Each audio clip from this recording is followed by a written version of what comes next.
All right, our next super chat comes from Super chat. Cam J, who says, "Book, I'm just waiting on the news that Vince buys AEW and he'll have the last laugh at the end." Hey man, never say never. I'm not saying that could ever, wouldn't happen or anything like that. And I'm not going to say it is going to happen. And you might be waiting a long time, to get because. With WCW guys was waiting 12 years for Vince McMahon to buy WCW. He finally did, but it was a long battle. It was a long war. It was a lot of bodies, left on a lot of casualties of war.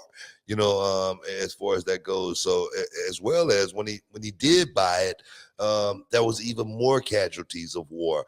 Guys never wrestled in the business from a big time perspective ever again after WCW doors closed down. And me personally, I'm not one of these guys that's gonna be talking about, man, I wish these guys go out of the business or anything like that, because every guy that have a job in this business is a good thing.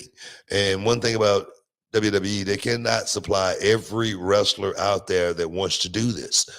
So for me, it's all about guys being able to live out that dream, do it, 100% at the highest level, and be able to look back on the legacy and hopefully you fans got to win more than anybody, because you got a chance to see two awesome companies at the same time, just like it was back in the day. WCW, WWF, WWE.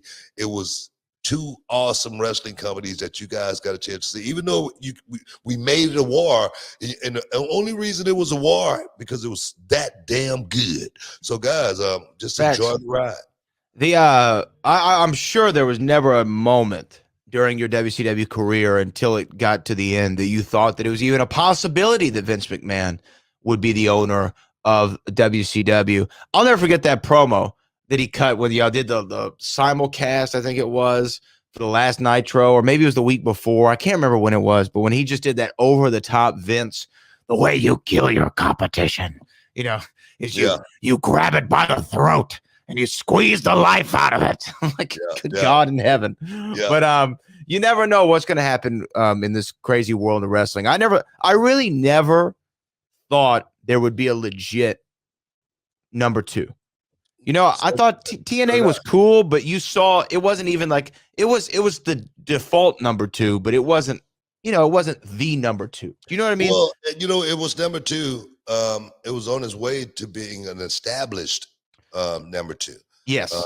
And the thing is, it never stuck to the point to where we really got a chance to see the real combat go down.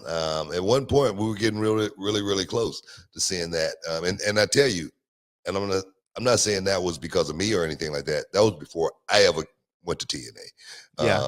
Those guys were really doing some good work, and I was like, man, this is different. And man, are they going to sustain? Are they going to move to the next level? Because the six-sided ring for me was, I tell you, I wish I had thought of it.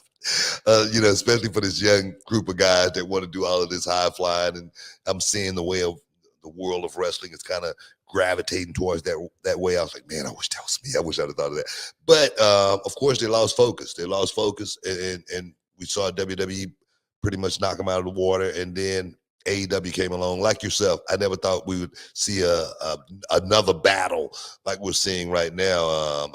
Not in my lifetime anyway. But it just goes to show you, man, anything's possible. And right now, all we got to do is just hang on, man. Just hang on.